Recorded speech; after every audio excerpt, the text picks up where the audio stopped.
Hello, people of the internet. My name is Cassandra, and I am a Deathkeeper in the practice of sacred geometry. My job is to remember the departed and share their stories so that they may rest in peace and so that the living may learn something from their experiences.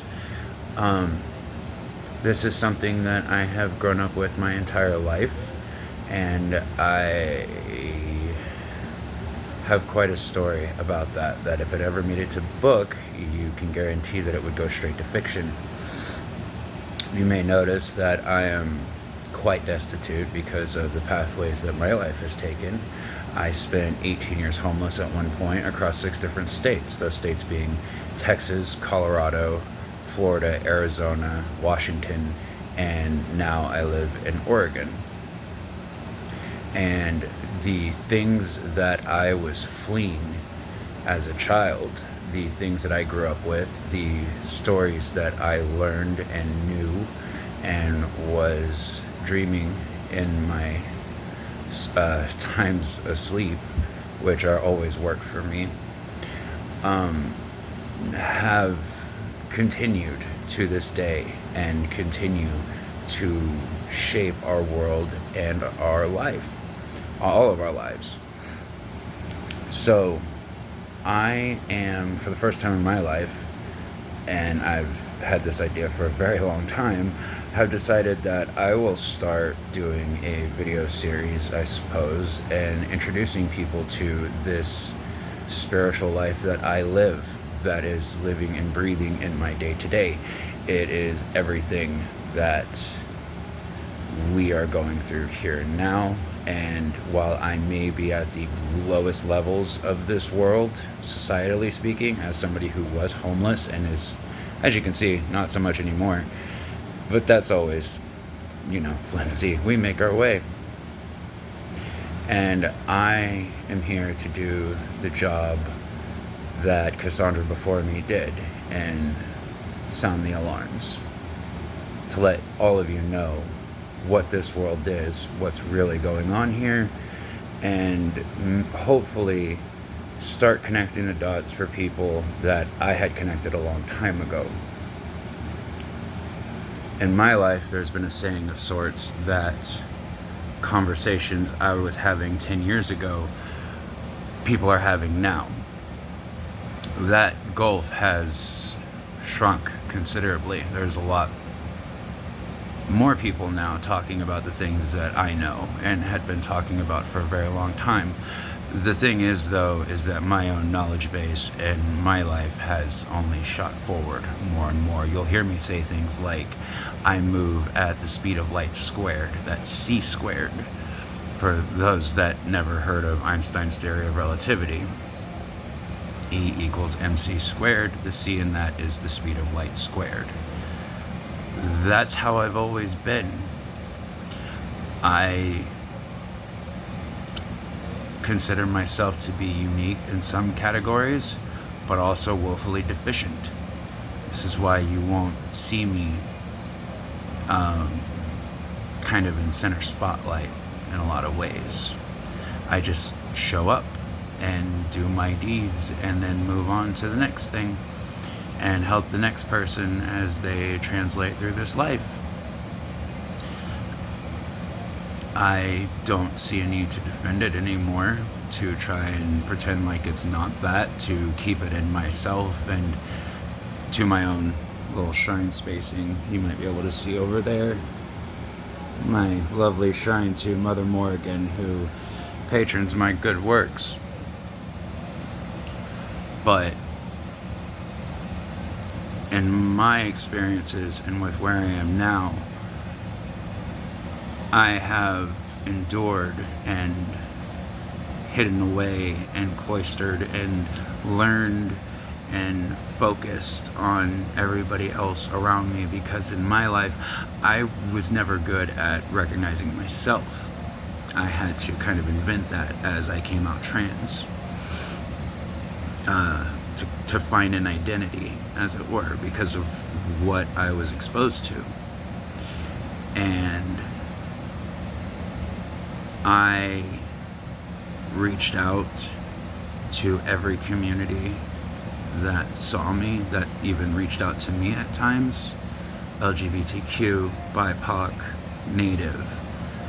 Native first and foremost has always been at like the top of my little hierarchy there.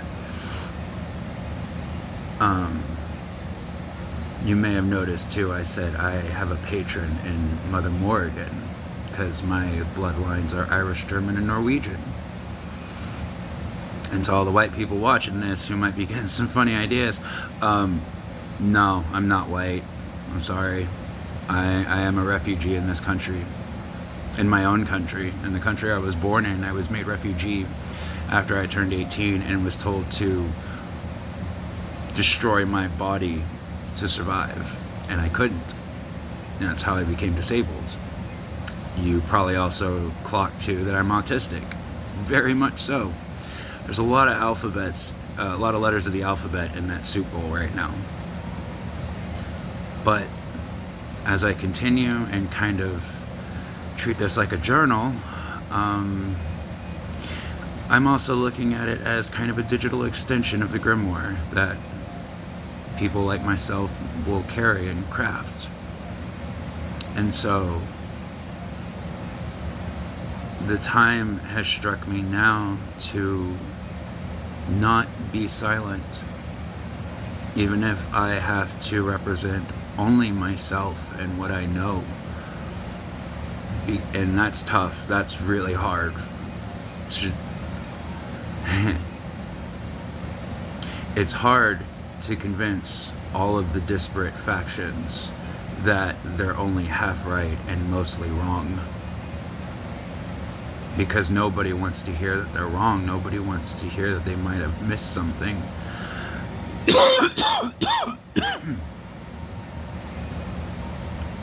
But that's okay. It's okay to be wrong sometimes, and it's okay to miss things. My life has been full of it, full of moments where synchronicity or some other cosmic chance forced me to learn something that I wouldn't have learned otherwise. The greatest tragedy of mankind is that we do not learn until a catastrophe hits, and we have another catastrophe happening right now and is hitting in the forms of climate change, World War III, and fascism. Absolutely. And for all of the doomsayers who were talking about end of the world, no. It is the end of a world. The world as we knew it. That's what apocalypse means. It's not a end of the world, it's a changing of minds and lives and a way of life. And we're in that. What things like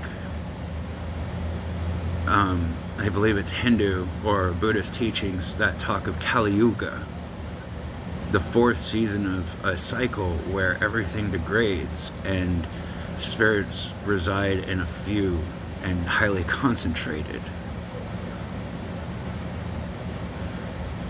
The other aspect of this that drives me to make these videos now and try and tell y'all what's going on, aside from just creative endeavor and calling, but is also that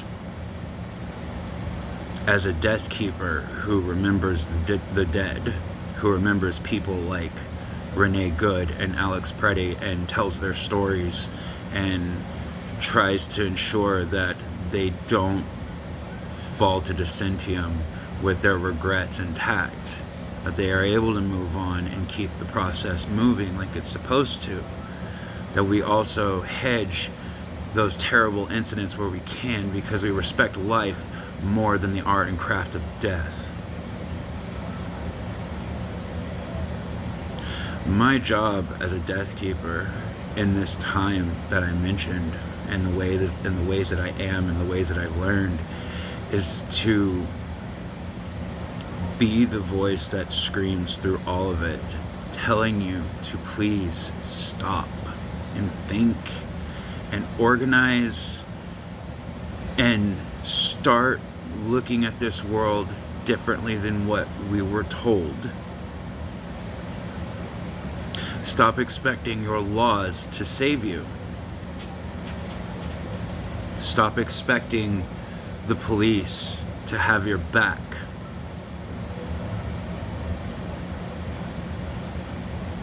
Feudalism never ended. Slavery never ended. These things only became more refined and evolved as the people who originally crafted and used them gained more power, wealth, technology, land, accessibility into our lives. And part of the way that they do that now is through social media and AI. This world is not what you think it is, and I need everybody to wake up to that and realize that the truth does not care about our delusions. It doesn't. Death doesn't care who dies, because everyone does, and so does everything. But we can learn from that and do better. And so the hope for someone like me is that if I can get anybody, even just a few people, to wake up and realize this, to understand how precious life truly is in this regard, that we can't be so wanton as to have homeless and starving people who get scooped up by police and then turned into slave labor. We have to be stronger than that. We have to be more persistent and diligent. We have to start shaping our own conversations and our own narratives in places of our business, like government.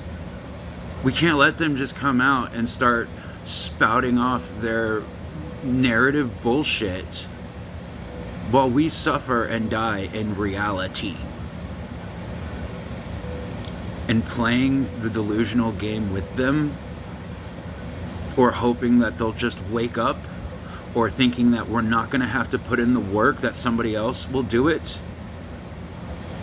that we can just milk from the excesses of others. That's not self-determined. That's slavery. That's entrapment of your own mind.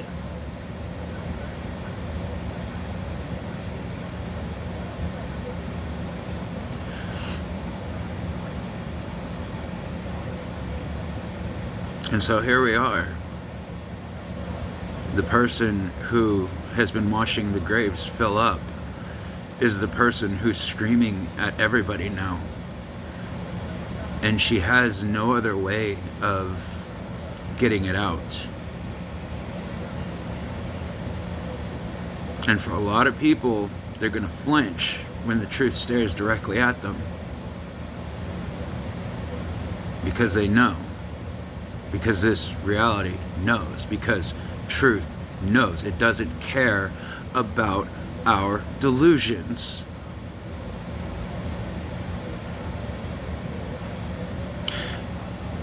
I saw a story some time ago about a Palestinian man and an Israeli man. These two men were fathers, and both of them had lost sons in the conflicts of their lands. And they joined together to try and put an end to the fighting between Israel and Palestine. And there was something that the men said that really stuck with me for a long time. And I think that it should be really thought about more and applied to this entire world, as opposed to where the lines in the sand get drawn for each of us, usually at our own feet, if we don't think about it long enough. He said that we can either share this land, or we can share the graves that are underneath it. Now, as a gravekeeper who has to hear the screams of the dead throughout my life, who lives their stories in their last moments and then meets them on the crossroads,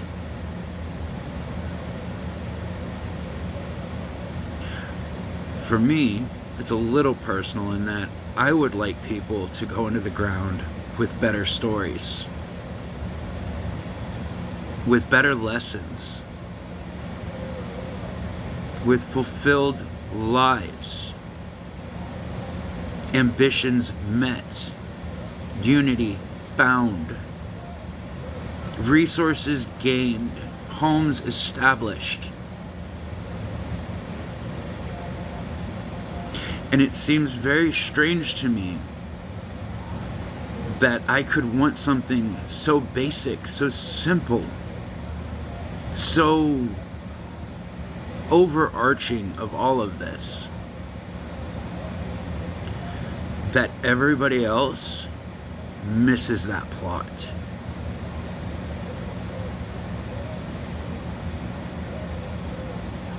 I know we talk about wanting a better world and doing better in our communities and for each other. I understand this. We're not doing enough, and we're not being creative enough with our options and how we go about fixing all of this, and telling anybody who has a problem with it or wants to push us down to get fucked.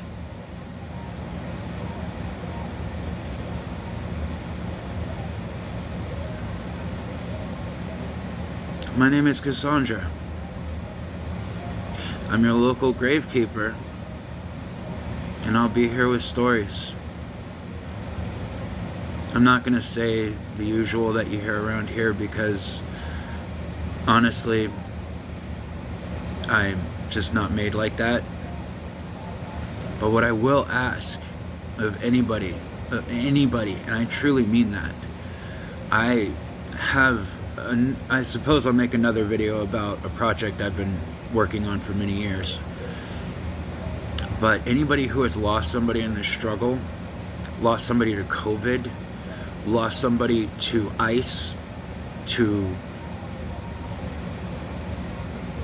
attacks on Iran, who have died in the bombardments against Israel, everybody who has lost somebody in a way that is absolutely unacceptable for normal life. Everybody who was murdered.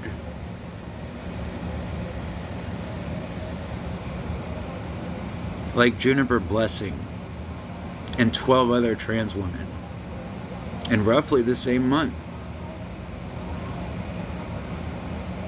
I want their stories, not for any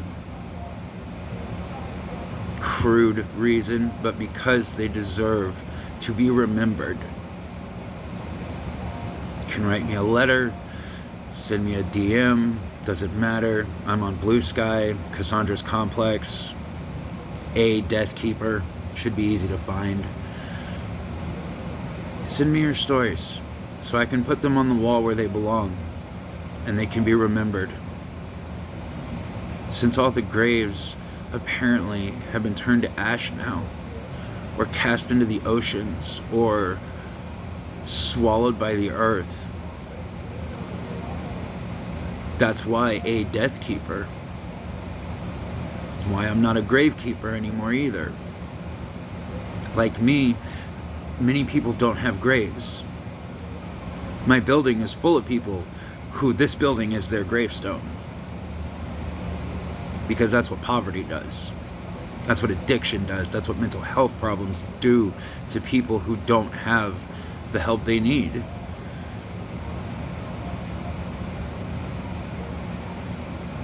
And I am here to scream their words back at all of us, because they deserve to be heard and remembered. And I'll let some of y'all know now who don't take much stock in this sort of thing, because I've dealt with that my entire life as well. The people who deny, reject, refuse, they don't care either. And they know more than we do. The dead have no power over the living. This much is true, and this much is learned in sacred geometry. As a gravekeeper, I can attest to this. The dead truly have no power over the living except for the power that the living ever gives to the dead. And that power is built on intention. Move a cup, get afraid, now you got a ghost in your house.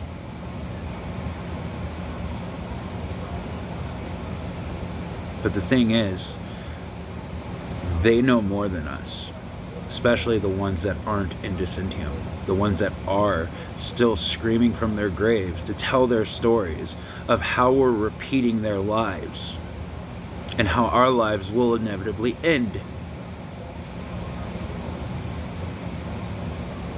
And there's a lot more of them than there is of us.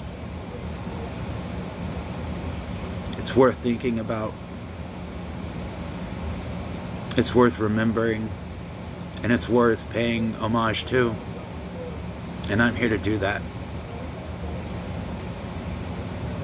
Thank you for your time, everybody. I'm sure there will be many more conversations just like this. And I need y'all to understand something too, is that I am doing this alone. I tried to organize. Y'all saw me get attacked by ICE on October 3rd of last year. Y'all probably don't know it, but it was me, and I'll talk about that another time as well.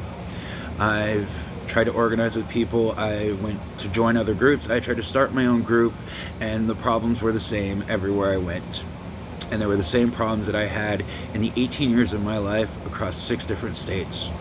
The creeping mental virus that lurks in every single one of our heads if we do not become aware of it and fight to take control of it. What other spiritualist teachings would refer to as the battle between the true self and the ego. The ego is the you that thinks going to work 40 hours a week is okay because you have to put a roof over your head and feed your kids. The true self is the part of you that screams every day you walk through the door, or you have to put a suit on and your body is literally rejecting it. And if you want to know another secret about all of this too, and one of the things that you kind of have to do to get your head around it, is you kind of got to go crazy. Because crazy, as I've experienced, is just your body saying, fuck this, I'm doing other. I'm choosing something else. I'm not doing this crazy shit anymore. I need to do something crazy. It's life trying to reach through you. That's what the true self is. It is life trying to express itself through you. Your ego is the thing that gets in the way. Your ego is the thing that says you're a Christian, or you're an American, or you're this, or you're that, or it identifies as some other thing. It's just that simple. The work to get there, the work to balance these aspects of yourself, the work to not lose yourself to material or spiritual is a whole other thing entirely. But it doesn't change the outcome if you don't change and make choices.